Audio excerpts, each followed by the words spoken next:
Next సూర్యకాంతి సమక్షంలో ఆహార పదార్థాల తయారీ జరగడం వలన ఇది కిరణజన్య సమక్రియ అని పిలువబడుతుంది. ఎప్పుడైతే ఈ ప్రక్రియ మొత్తం సూర్యకాంతి సమక్షంలో జరుగుతుందో ఆ సూర్యుని కాంతి ఈ పత్రహరితం మీద పడటం వల్ల అదేం చేస్తుందంటే ఆహారాన్ని తయారు చేసుకుంటుంది అనమాట.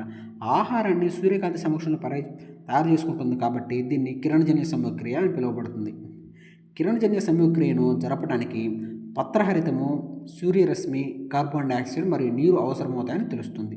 ఎప్పుడైతే ఈ కిరణజన్య సమక్రియకి ఈ అవసరమవుతాయో దీన్ని ఏమంటారంటే ఈ కిరణజన్య సమక్రియ ఈ సూర్యరశ్మి, కార్బన్ డైఆక్సైడ్ మరియు నీటిని ఉపయోగించుకోవటానికి తెలుస్తుంది అనమాట. ఈ భూమిపై జరిగే ఒక ప్రత్యేకమైన ప్రక్రియ అనమాట. ఇదనేది ఈ కిరణజన్య సమక్రియ అనేది భూమిపై జరిగే ఒక ప్రత్యేకమైన ప్రక్రియ. పత్రాల ద్వారా సౌరశక్తి గ్రహించబడి మొక్కల్లో ఆహారం రూపంలో నిల్వ చేయబడుతుంది. ఈ పత్రాల ద్వారా సౌరశక్తి గ్రహించబడి మొక్కల్లో ఆహారాన్ని నిల్వ చేయబడుతుంది. మొక్కల్లో ఆహారం రూపంలో నిల్వ చేయబడుతుంది. ఇలా భూమిపై గల సమస్త జీవరాశులకి అంతిమ వనరు ఏదంటే సూర్యుడు అనమాట. ఇలా ఆహారాన్ని తయారు చేసుకోవటానికి భూమిపై గల సమస్త వనరులకి ముఖ్య వనరు ఏదంటే శక్తి వనరు సూర్యుడు అనమాట.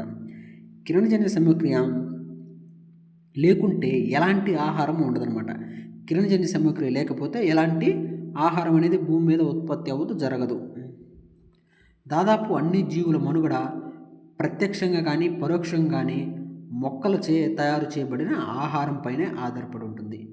ప్రత్యక్షంగా కానీ పరోక్షంగా కానీ భూమి మీద ఉన్న ప్రతి జీవి ఏం చేస్తుందంటే మొక్కల మీదనే ఆధారపడి ఉంటుందన్నమాట.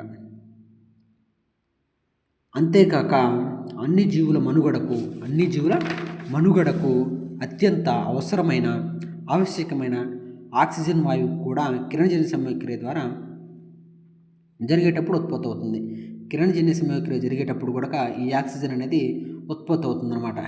కిరణజన్య సమక్రియ లేకపోతే భూమిపై జీవుల మనుగడ అసాధ్యము. కిరణజన్య సమక్రియ లేకపోతే భూమిపై జీవుల మనుగడ అనేది అసాధ్యమవుతుందన్నమాట.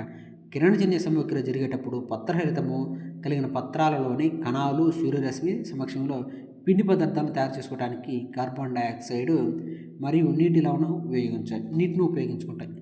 ఇది లాస్ట్ టైం ఇందాకలా చెప్పుకున్నది. ఇక్కడ చెప్పుకోవడానికి అంత ఏం లేదు. ఏంటంటే కిరణజన్య సమక్రియకి సూర్యరశ్మి, కార్బన్ డైఆక్సైడ్, నీరు ఇవన్నీ అవసరమవుతాయని చెప్పడం జరుగుతుంది.